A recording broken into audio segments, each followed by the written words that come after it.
Em Goiás, 17 horas, 30 graus. Nossas reflexões de hoje são meio pesadas. Então vamos começar logo. Nietzsche, que nem é um filósofo que eu gosto tanto assim, naquela fronteira entre o racionalismo e o irracionalismo, né? O racionalista crítico, vamos colocar, disse uma coisa muito sábia, que a gente tem que tomar muito cuidado ao olhar para o abismo, porque o abismo olha de volta para a gente. E isso é verdade. O abismo olha de volta para a gente. Então eu gostaria de começar a nossa explanação com essa reflexão do Nietzsche. E a partir dela, a gente vai estabelecer alguns postulados. Primeiro, o Hamas é um grupo terrorista. Segundo, o Estado de Israel é um Estado terrorista. Terceiro, sionista não é sinônimo de judeu. Então, a gente precisa muito entender essas três coisas para mais do que olhar para o abismo e ele olhar de volta, a gente não caia nele. Certo? Vamos começar com o Estado de Israel. Como nós já dissemos várias vezes, o Estado de Israel surge a partir de uma ideologia originalmente protestante, dos protestantes britânicos, chamada restauracionismo, que era restaurar Israel para que houvesse a possibilidade do Apocalipse, a vinda de Jesus. Nós já dissemos várias vezes que os nossos irmãos protestantes, os evangélicos eu nem falo, que os evangélicos são ignorantes demais, até para, né, nem curso de teologia a imensa maioria deles tem. Então, não vou nem falar de evangélico, neopentecostal. Vou falar de protestante clássico.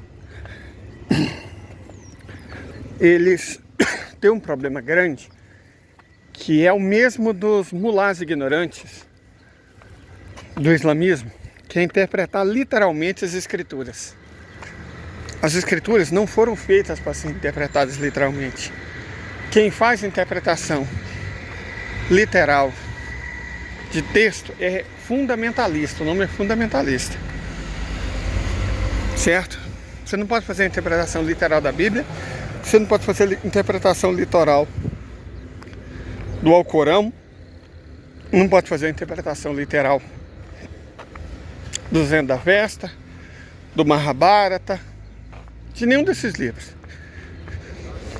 A interpretação não é literal.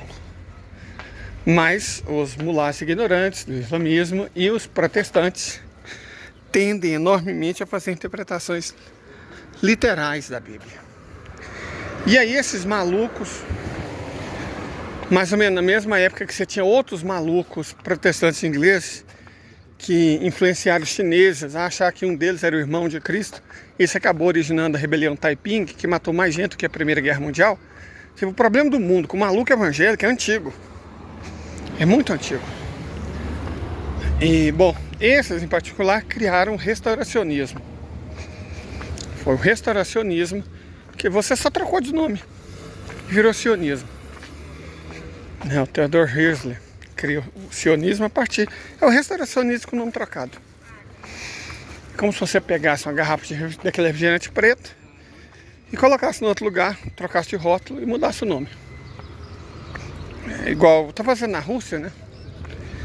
Coca-Cola não quer vender lá mais, finge que não quer, mas quer ganhar lucro. Então, ela abriu mão do nome Coca-Cola, mas vende a mesma langanha preta e, né, mantém o nome, troca de nome. Foi isso que aconteceu. O sionismo é o mesmo restauracionismo. Outro erro brutal que os protestantes, eles cometem por burrice mesmo, mas os sionistas foi por má fé. Tem uma diferença muito grande entre burrice, você é burro e não entende, e o burro faz o quê? Burrada, né? É burrice. Mas quem tem má fé, não.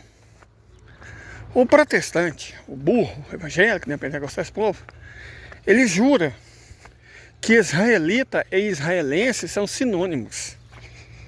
O israelita foi extinto no ano 70. Eles foram expulsos de lá quando da tomada de Jerusalém, que começou no governo de Tito e terminou no de Domiciano. Certo? Eles foram expulsos de lá. Judas Macabeu era o nome do líder deles. E aí Israel deixou de existir. Deixa eu falar que os israelenses são os israelitas. É a mesma coisa de você pegar os habitantes de Bagdá e começar a chamar eles de babilônios. Né? Não existe mais os babilônios. Chamar os habitantes de Bagdá de babilônio não vai tornar eles babilônios de verdade. Entenderam a questão? Não existe israelita. Israelita foi um povo que existiu no passado. A religião dos israelitas sobreviveu, mas não o povo. Certo? A religião deles sobreviveu, mas não o povo. O povo, cara, eles passaram quase 2000 anos. O povo já era. Foi extinto. A religião não, a religião sobreviveu. Veja a maioria dos judeus. São claros, olhos azuis. É isso que a gente espera de alguém do Oriente Médio? Da época de Roma? Eles viviam no Império Romano. Então na boa, né? Já era. Mas eles fazem parecer que existe uma continuidade, uma contiguidade dos israelitas até os israelenses. Não, o que houve foi a continuidade da religião. A religião permaneceu. O judaísmo permaneceu. O judaísmo é uma religião muito forte. Sobreviveu à expulsão. Não foi nem expulsão, né? Foi migração dos judeus para o Egito. Depois sobreviveu ao cativeiro da Babilônia. Depois essa coisa toda, o Império Romano expulsou eles. Então, né, a religião sobreviveu. A religião é legítima. Agora o povo não existe mais. Há muitos séculos, há milênios na verdade. O povo se foi. Na verdade, na época romana, e daí entra a birra dos protestantes com 5 livros que eles não têm e os católicos têm. As Sagradas Escrituras originais, a Talmud e tal, o Pentateuco, o Torá, essas coisas, elas foram escritas em hebraico, mas na época de Jesus o hebraico já não era mais falado, ele já era uma língua morta. Na época de Jesus, os judeus falavam aramaico. O hebraico existia apenas na liturgia. Lembra, se você é mais velho que eu, se você é da geração anterior a mim, você deve se lembrar das missas em latim. O latim foi usado até o Vaticano II, né? Aí na aurora dos tempos. Mas o latim já estava extinto há bem mais de 1000 anos. Já era uma língua morta há muito tempo. É essa a questão. Os protestantes não reconhecem 5 dos livros que existem na Bíblia Católica porque eles foram escritos em aramaico. Mas aramaico era a língua de Jesus.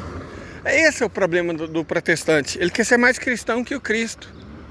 Aramaico era a língua que Jesus falava. Jesus não falava hebraico. Provavelmente falava, porque ele era rabi, né? Filho de rabi. Então ele conhecia o hebraico. Ele conhecia o hebraico. Na religião dele, Jesus era judeu. A gente tem que se lembrar disso. Jesus era judeu. Jesus nunca foi cristão. Jesus era judeu. Então, do ponto de vista religioso, em situações litúrgicas, ele falava o hebraico. Mas na pregação, o Jesus civil falava aramaico. Porque na época de Jesus, repito, o hebraico já era uma língua morta. Certo? Já era uma língua morta. E então esses livros mais novos da Bíblia, que estão na Bíblia católica e não na protestante, foram escritos na língua que os judeus usavam, que era o aramaico. Perfeito? Mas eles não aceitam que, não foi escrito em hebraico. Ok, então. Cada um é cada qual, deixa eles. Mas são justificativas teológicas muito pobres, né? É uma pobreza, uma mendigância intelectual e teológica que assusta. A forçação de barra. Mas enfim, Theodor Herzl pega o restauracionismo e ele identifica rapidamente que ali existia uma possibilidade interessante. Pega o restauracionismo, muda de nome para sionismo. De início, ninguém levou muita fé, né? Mas foi na época que o nacionalismo estava em voga, tal, vamos criar nossas pátrias, não sei o quê. E a ideia ficou circulando. Ele era suíço, ele era um judeu suíço. A ideia ficou circulando. Até que os racistas britânicos, os racistas europeus e os racistas americanos viram nisso uma possibilidade. Uma oportunidade de se livrar de todos os judeus. Nossa, é agora que nós nos livramos dessa gente que nós não gostamos. Dos praticantes dessa religião que a gente não curte. É só a gente abraçar o sionismo. O que o sionismo quer? Um lar nacional para os judeus? Longe daqui? Cara, então tá perfeito. Vamos mandar isso tudo para fora. O Estado de Israel nasceu fruto do racismo e do preconceito antissemita. Olha tanta bonita. O que não deixa de ser irônico, né? Pensar que o lar nacional dos judeus supostos surgiu em função do antissemitismo. Uma política francamente antissemita. Fato é, logo após a Primeira Guerra, o Império Otomano, como os outros impérios da Europa Oriental, russo, alemão, austro-húngaro, colapsou. Do colapso do Império Otomano, eles dividiram os restos do Império Otomano em mandato francês, que acabou dando origem à Síria e ao Líbano, e mandato britânico, aquela região que vai do Iraque até o Egito. O mandato britânico sobre aquela região, ele estabelece aquilo que os ocidentais e os anglos mais sabem fazer: ódio, guerra, violência, cisânia. Porque você fala, esses povos brigam há 2000 anos. Cara, isso não é só intelectualmente desonesto, porque é intelectualmente muito desonesto. Isso é burrice. E burrice dá grande, sabe? Aquela burrice enorme, aquela burrice rude. Então é essa burrice que eu estou falando. Aquele cristal enorme de estupidez. Por quê? Não existe essa de brigar por milhares de anos. Nos 400 anos anteriores, no mandato dos otomanos, eles viviam em paz, cara. Viviam muito em paz. Judeus e muçulmanos viviam lado a lado. Judeu, muçulmano, ortodoxo, católico armênio, católico grego, maronita, druso. Eles viviam em paz, cara, lado a lado. 400 anos vivendo em paz. Sob os bizantinos, não era tanta paz não. Porque os bizantinos eram antissemitas e também anti-muçulmanos. Sob os árabes, por estranho que possa parecer, os muçulmanos protegeram os judeus. Se teve alguém que impediu que o judaísmo se transformasse numa religião microscópica, muito étnica, de caldeirão, como é o mandeísmo, foram os muçulmanos. Os árabes protegeram os judeus. Você tem religião, a dos samaritanos ainda existe. Os caraítas ainda existem. Os mandeus ainda existem. Os zoroastristas ainda existem. Mas são religiões étnicas, muito pequenas, quase extintas. O destino do judaísmo era esse. Certo? O destino do judaísmo era esse. Não fosse os árabes. Não fossem os muçulmanos, que os protegeram. Um dos maiores filósofos judeus, Maimônides, prosperou na Espanha, sob proteção muçulmana. Maimônides, o grande filósofo judeu, prosperou na Espanha muçulmana, que a Espanha católica e cristã, assim que se formou, tratou de expulsar todos os judeus. Estou falando da Espanha muçulmana. Então os muçulmanos protegeram os judeus. Por muito tempo, por mais de 1000 anos, os muçulmanos protegeram os judeus, impediram que a religião deles tivesse o mesmo destino dessas que eu acabei de falar. Mandeísmo, zoroastrismo, caraísmo, né? Foram protegidos. Mas aí vieram os britânicos, os ocidentais.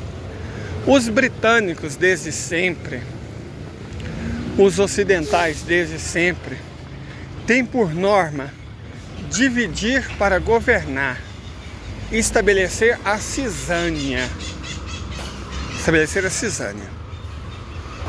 Então o que eles fizeram? Tinha um banqueiro muito rico,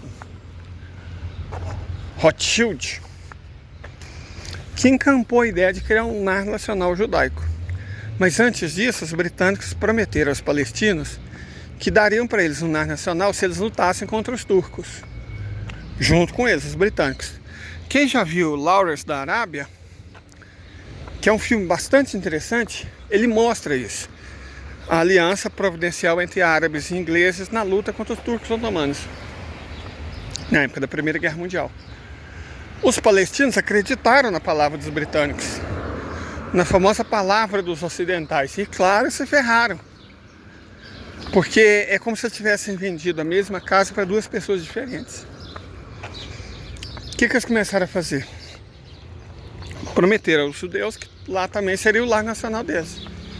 Então, basicamente, o que foi feito é que eles prometeram para os judeus uma terra que não era deles, que nunca havia sido deles. O último britânico que pôs os pés lá como suzerano foi Ricardo Coração de Leão, lá pelo século XII. Ricardo Coração de Leão foi o único britânico antes da Primeira Guerra Mundial que foi suzerano daquelas terras em torno de Jerusalém, na época das cruzadas, dos reinos cristãos. Correto? Eles entregam aquilo, uma terra que não lhes pertencia, para os judeus. O número de judeus na Terra Santa, em pouco tempo, passou de 60 mil para 600 mil. E aí, evidentemente, começou a haver conflitos. Esses conflitos só foram aumentando. O que acontece depois disso? Os europeus, alemães, eslovacos, húngaros, romenos, poloneses, ucranianos, acho que mais que qualquer outro povo, além de croata, começaram a exterminar a população judaica. A gente tem que se lembrar de uma coisa, para não ficar repetindo merda, para não ficar falando bobagem. Do total de 6 milhões de judeus, um número enorme, metade dos congoleses mortos pelos belgas, número enorme, portanto, 2% do número de indianos mortos pelos britânicos, 6% do número de chineses mortos pelos ocidentais, 6% do número de indígenas mortos por espanhóis e portugueses e britânicos, 6% do número de africanos mortos ou escravizados pelos ocidentais. Você vê que foi um número muito grande. Dos 6 milhões de judeus imolados, somente 3% eram alemães. Somente 3% eram alemães. 180 mil eram alemães. A larga maioria, 97%, era principalmente europeus orientais. Praticamente não houve português ou espanhol, judeu português ou espanhol que fosse morto. No caso espanhol, dá para entender por quê, né? Porque os espanhóis, antissemitas até a medula, já haviam expulsado eles séculos antes. Mas houve poucos italianos, franceses, quase nenhum judeu irlandês, quase nenhum judeu britânico. Poucos judeus holandeses. A Anne Frank, que Deus tenha a alma dela em santa paz, deu azar, na verdade. A larga maioria dos judeus mortos foram mortos na Europa Oriental, em terras da União Soviética principalmente Bielorrússia, Ucrânia, Rússia nos Bálticos, Polônia, Hungria, Tchecoslováquia. Foi principalmente judeus da Europa Oriental que foram mortos. Certo? Principalmente judeus da Europa Oriental. E foram mortos. Por exemplo, Babiar. Foram os ucranianos que fizeram a atrocidade. Os ucranianos, tinha um outro alemão lá, supostamente comandando, mas quem fez a atrocidade grossa mesmo foram os ucranianos, cara.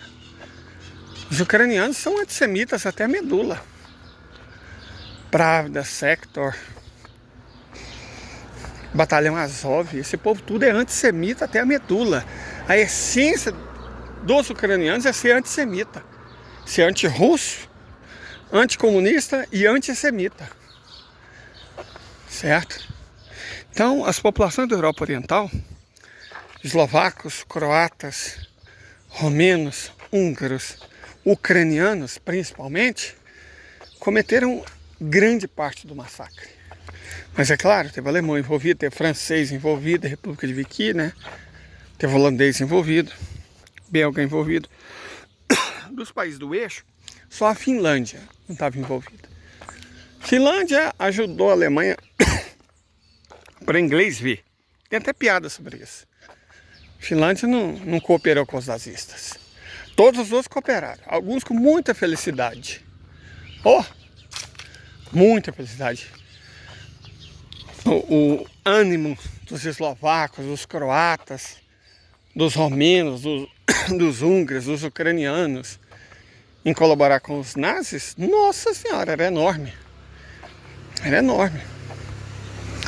Então vamos lá. O fato, portanto, é que a Shoah foi um evento europeu. Europeus assassinaram europeus de religião judaica. Para punir a Alemanha por ter liderado o genocídio que os europeus impuseram a outros europeus de religião judaica, qual que é a melhor maneira de você punir os alemães? Por ter liderado os outros nessa atrocidade, roubar a terra dos palestinos. É mais ou menos a mesma lógica do 11 de setembro. A larga maioria dos terroristas era saudita ou árabe. Árabe é o gentílico de quem nasce nos Emirados Árabes Unidos. Então, a larga maioria, eram 21, né? A larga maioria deles era saudita ou árabe. O líder era um saudita, o financiamento era saudita, a logística era saudita, tinha um egípcio. Então, se o financiamento era saudita, se a direção era saudita, se a coisa foi toda pensada por sauditas e financiada por dinheiro saudita, é óbvio que a culpa era dos afegãos. Evidente. Se você não vê os iraquianos culpados, você tem algum problema.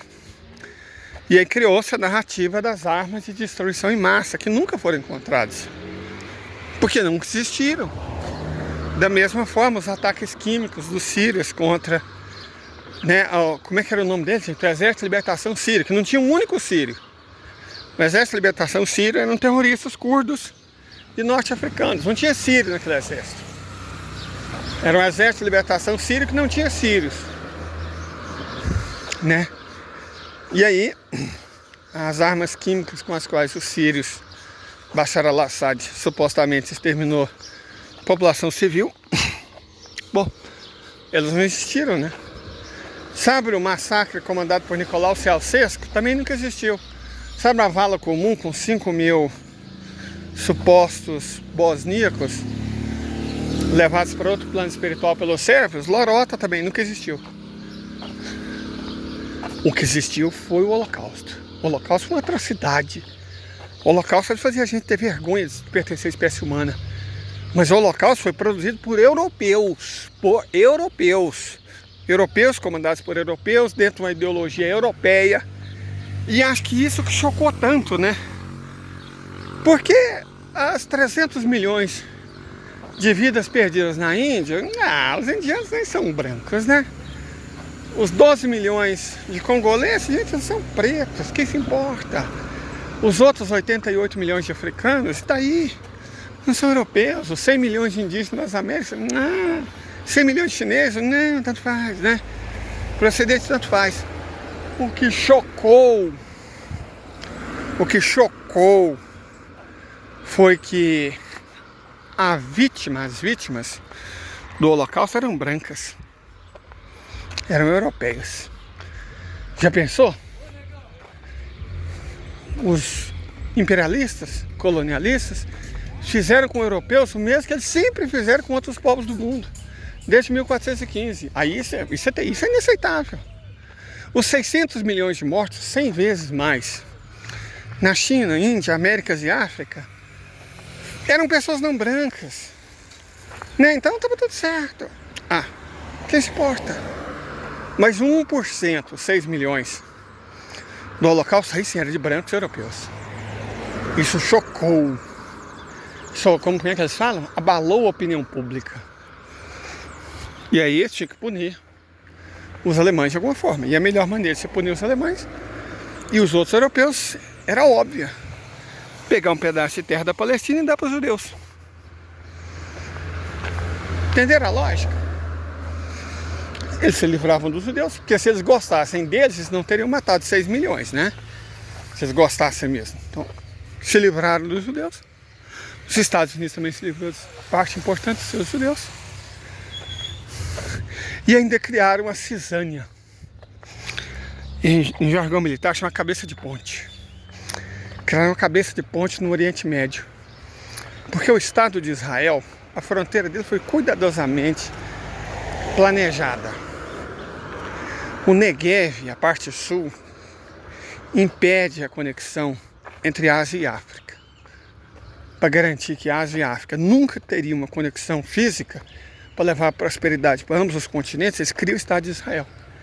Ao mesmo tempo, o sul conecta o Mar Vermelho através do porto de Eilat, no Golfo de Aqaba, portanto, o Oceano Índico, ao Mar Mediterrâneo, portanto, o Oceano Atlântico.